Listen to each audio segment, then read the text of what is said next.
దేశంలో సంచలనంగా మారిన ఢిల్లీ లిక్కర్ కేసు రోజుకో మలుపు తిరుగుతోంది.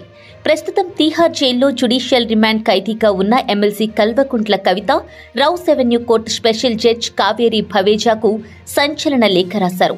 స్వయంగా తన చేతి రాతతో ఒక నోట్బుక్లో రాసిన 4 పేజీల లేఖ ఇప్పుడు సోషల్ మీడియాలో వైరల్గా మారింది. ఢిల్లీ లిక్కర్ స్కామ్ కేసుతో తనకు ఎలాంటి సంబంధం లేదని కవిత లేఖలో పేర్కొన్నారు. ఈ లిక్కర్ పాలసీతో ఆర్థికంగా తనకు ఎలాంటి లబ్ధి కవిత చెప్పుకొచ్చారు. కేవలం స్టేట్మెంట్ల ఆధారంగానే తనను 2.5 ఏళ్లుగా వేధించి చివరకు అరెస్ట్ చేశారని ఆరోపించారు. తన చిన్న కుమారుని పరీక్షల సమయంలో తోడు లేకుండా చేశారంటూ ఆవేదన వ్యక్తం చేశారు.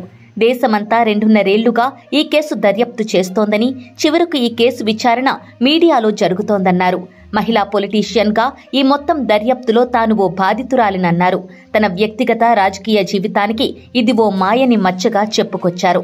చివరకు నా మొబైల్ నెంబర్ కూడా టీవీ ఛానళ్లలో ప్రత్యక్షమై నా వ్యక్తిగత గోప్యతకు భంగం వాటిల్లిందని కవిత ఆరోపించారు. ఈడీ, సిబిఐ అధికారుల దర్యాప్తులో తాను పూర్తి స్థాయిలో సహకరించి తనకు తెలిసినవన్నీ వెల్లడించానని కవిత తెలిపారు. తన బ్యాంకు లావాదేవీలను, వ్యాపార వివరాలను కూడా అందించానని చెప్పుకొచ్చారు. కానీ తాను ఫోన్లు ధ్వంసం చేశానని, ఆధారాలను మాయం చేశానంటూ పదే తనను నిందిస్తున్నారని ఆవేదన చెందారు. 2 దర్యాప్తు సంస్థల అధికారులు తన ఇంట్లో తనిఖీలు చేశారని, తనను పలుమార్లు ప్రశ్నించారని లేఖలో కవిత పేర్కొన్నారు. శారీరకంగా, మానసికంగా వేధించారని ఆరోపించారు. తనపై ఒత్తిడి తీసుకువచ్చారని, బెదిరించారని, చివరకు తనను అరెస్ట్ చేశారని కవిత చెప్పుకొచ్చారు. కేవలం పలువురు ఇచ్చిన స్టేట్మెంట్లను ఆధారంగా చేసుకుని కేసు దర్యాప్తు చేస్తున్నారని కవిత ఆరోపించారు. జస్టిస్ సంజీవ్ ఖన్నా సైతం కేసు విచారణ సందర్భంగా మనీ ట్రయల్ లేదు, అవినీతి జరిగినట్లు ఆధారాల్లేవు, ఇది నిలిచే కేసు కాదు అన్నారని కవిత వ్యాఖ్యానించారు. ఎలాంటి దుందుడుకు చర్యలకు పాల్పడబోమంటూ సుప్రీంకోర్టులో చెప్పి మాట తప్పారన్నారు. సరిగ్గా లోక్సభ ఎన్నికలకు ముందు తనను మార్చి 15న అరెస్ట్ చేశారని మండిపడ్డారు.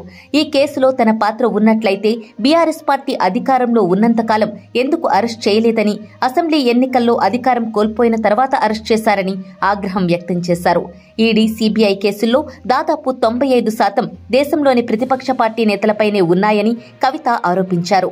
బీజేపీలో చేరిన వెంటనే వారిపైన నమోదైన కేసులు అర్ధాంతరంగా ఆగిపోతున్నాయంటూ సంచలన వ్యాఖ్యలు చేశారు. పార్లమెంటు వేదికగాని పలువురు బీజేపీ లీడర్లు ప్రతిపక్ష నేతలను బెదిరిస్తున్నారన్నారు. సైలెంట్ గా ఉండండి, లేదంటే ఈడీని పంపిస్తామని బహిరంగంగానే కామెంట్ చేస్తున్నారన్నారు. ఈ కారణంగానే ప్రతిపక్ష లీడర్లు న్యాయ వ్యవస్థను ఆశ్రయిస్తున్నారన్నారు. లిక్కర్ కేసుతో నాకు సంబంధం లేకపోయినా దర్యాప్తు సంస్థలకు పద్ధతి ప్రకారం సహకారం అందిస్తున్నానని లేఖలో కవిత పేర్కొన్నారు. తాను ఎలాంటి తప్పు చేయకపోయినా అరెస్టై జైల్లో ఉండాల్సి వచ్చిందని ఆవేదన వ్యక్తం చేశారు. తన కుమారుడి చదువును దృష్టిలో పెట్టుకుని బెయిల్ ఇవ్వాలని, ఒక తల్లిగా తనకు ఇది ఒక బాధ్యత అని గుర్తు చేశారు. ఉన్నత విద్యావంతురాలిగా తన కుమారుడు బోర్డు ఎగ్జామ్స్, కాంపిటేటివ్ పరీక్షల సమయంలో తోడుగా ఉండటం అవసరమన్నారు. తాను లేకపోవడం ఆ అబ్బాయి మానసిక ప్రవర్తనలో ప్రతికూల ప్రభావం చూపే అవకాశం ఉందంటూ కవిత తన లేఖలో కీలక అంశాలను ప్రస్తావించారు.